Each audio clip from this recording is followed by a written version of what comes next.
The market had never known such silence. Even the wind seemed to pause. The drums had stopped. There she was. Adeobi. Daughter of the greatest native doctor who ever walked the earth. Bald. Barefoot. Her wrapper hung loose on her frail frame. As she slowly raised her head, the villagers gasped. It was her. The strange one. The one people only saw near forest and moonlight. She trembled. Her lips quivered as her eyes darted across the crowd. She seemed to be talking to herself. It wasn't supposed to be like this. I did it well, or so I thought. I followed the steps, the roots, the words. But I didn't finish the incantations. Her voice was shaking. Her arms hung by her side.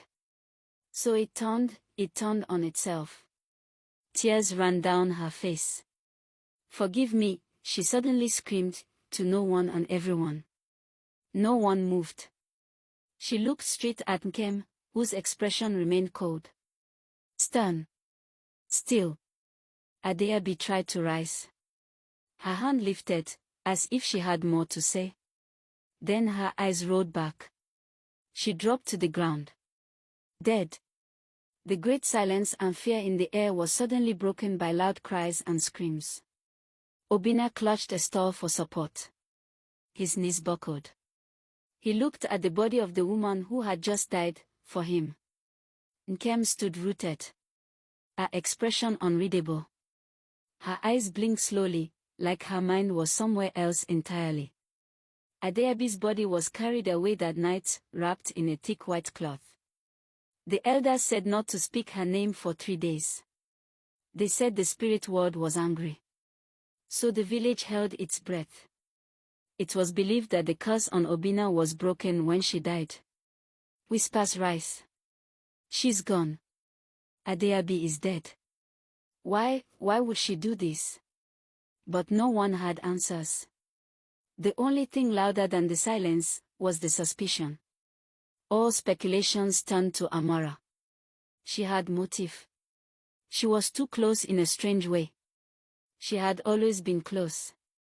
She would have paid Adeobi to curse him, they said. They called her a witch.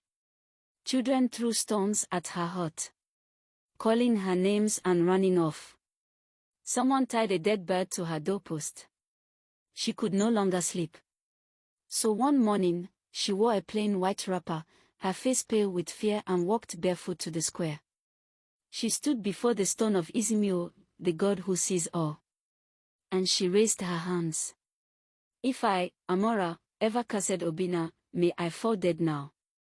The village held its breath. Nothing happened. Seconds passed and turned to minutes. She was still standing strong to everyone's amazement. Then Amora dropped her arms and walked away.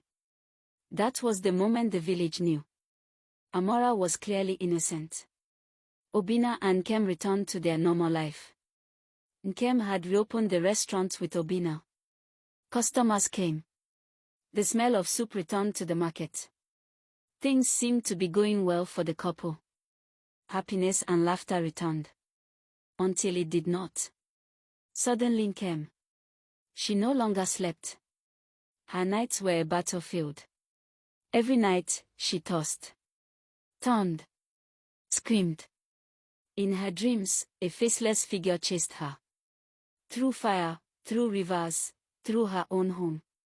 No voice. Just terror. She would wake up sweating, shaking, with marks on her body. She began to fear the night. Even fear her own shadow. Obina held her every night, comforting her. But something in his spirit whispered, "This is not over." Then came the 7th day. That afternoon, the market was full. The sun was kind. Buying and selling took place with ease. Then came the scream. "You! All of you!"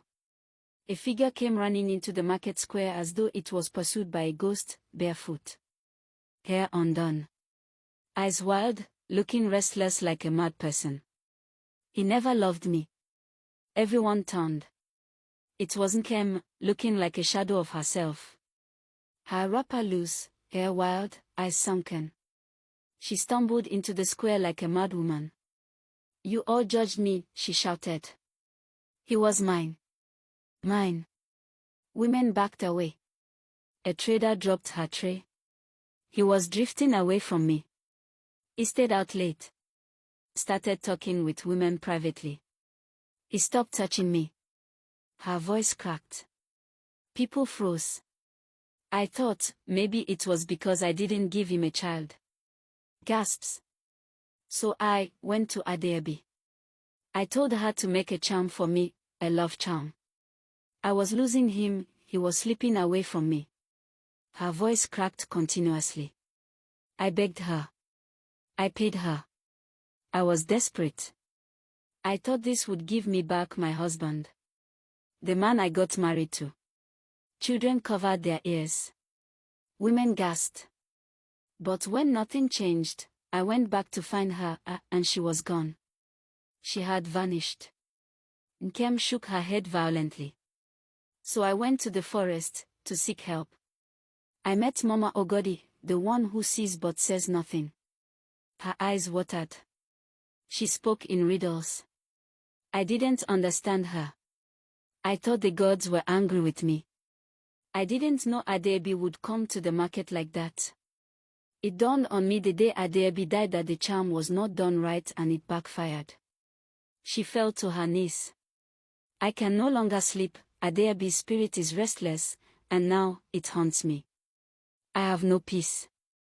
I only wanted my husband to love me again. I didn't mean for this to happen. I didn't mean to curse him. I love him so much," she cried. "I just wanted to save my marriage from collapsing." The market was silent. People stared in disbelief. Obina, shocked, took one slow step forward. He spoke. "I cannot believe what I am hearing. I must be dreaming," he said. "I remember the day Adeabi died. I sat on the floor that night at home and cried, not just because she died, but because a deep voice in my spirit whispered, 'The guilt you feel is misplaced.' I didn't understand this. I wanted answers I know I couldn't get. So it broke me. Now, it all makes sense. Nkem, my wife who cried every night for me, has cursed me." He was pained. Everyone could see this on his face.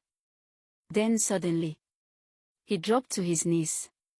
But not for Nkem. Then what happened next was not expected, at all. He began to laugh. A cold, broken laugh. The kind that makes your skin crawl. Everyone was confused as they expected a different reaction. He looked up and said, "Then let me confess too." Nkem blinked in confusion. "Confess?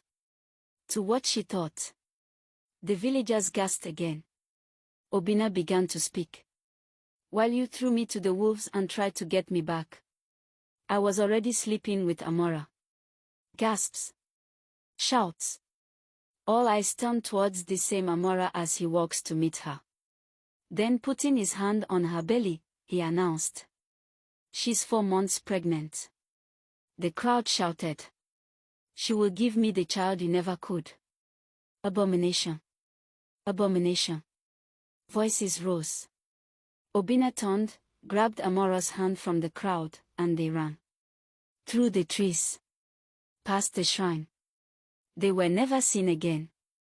Some say they fled to another village. Others say they crossed the river at night and changed their names. Nkem was almost out of breath. She looked like she had no way to live again. The fall of Nkem.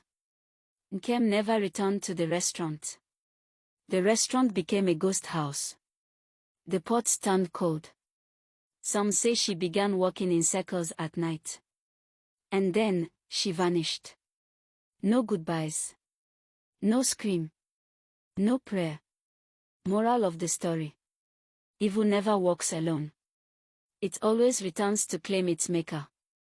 You can't force love without bearing something first, and sometimes, it's yourself. Wickedness always asks for more than you're willing to pay. Be good to yourself even when love isn't. Please like, follow and share for more. Thank you.